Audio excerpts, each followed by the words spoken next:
Halo teman-teman, selamat datang di Selaras Hidup, edisi podcast Ngobrol Santai Finansial. Saya Safitri, dan hari ini kita bakal ngobrol tentang satu topik yang sering banget nyangkut di pikiran banyak orang. Apalagi kalau udah akhir bulan dan dompet mulai menipis. Judulnya, Beli Sedikit Tapi Bermakna. Rahasia Budgeting ala Minimalis.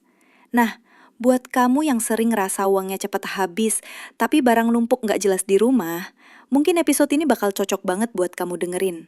Saya pengen mulai dari pertanyaan sederhana ya.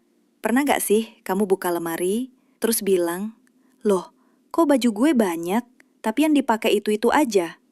Atau pernah nggak scrolling marketplace, keranjang belanja udah penuh, padahal kalau ditanya, barang itu sebenarnya butuh banget nggak sih?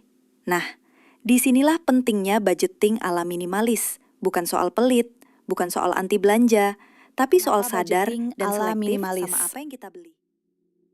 Karena hidup kita itu nggak butuh banyak barang buat bahagia. Yang kita butuh itu barang atau pengalaman yang bermakna dan benar-benar kita gunakan. Misalnya nih, daripada tiap bulan beli kopi kekinian 15 kali, mungkin lebih bijak kalau dikurangin setengahnya, lalu sisanya ditabung buat belajar hal baru yang bisa ningkatin skill kamu. Atau, daripada beli skincare baru karena lihat review viral, coba tanya dulu ke diri sendiri, kulit aku butuh atau aku cuma tergoda tren?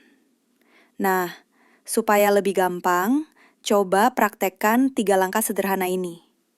Pertama, bedain antara butuh sama ingin. Butuh itu yang kalau nggak dibeli hidup jadi terhambat. Ingin itu ya sekadar pengen aja. Kedua, tahan dulu 3 hari sebelum beli barang yang sifatnya nggak darurat. Biasanya keinginan itu hilang sendiri kalau udah didiemin.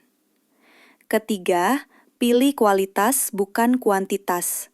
1 barang bagus lebih baik daripada 5 barang murahan yang ujung-ujungnya numpuk dan mubazir. Manfaatnya apa? Manfaatnya banyak banget. Dompet lebih aman, barang-barang di rumah lebih sedikit, tapi semuanya kamu suka dan bermanfaat. Hidup jadi lebih ringan karena nggak stres sama barang yang numpuk. Dan yang paling penting, kamu jadi lebih selaras sama hidup yang kamu mau, bukan hidup yang dikontrol oleh iklan dan tren semu. Jadi teman-teman, mulai sekarang coba deh, beli sedikit tapi bermakna. Nggak apa-apa barangnya nggak banyak, asal semuanya punya cerita buat kita. Terima kasih udah dengerin episode kali ini bareng saya di Selaras Hidup edisi podcast Ngobrol Santai Finansial. Kalau kamu suka episode ini, jangan lupa share ke teman-teman kamu dan follow podcast ini biar nggak ketinggalan obrolan lainnya. Sampai ketemu di episode berikutnya dan tetap jaga keseimbangan hidup ya.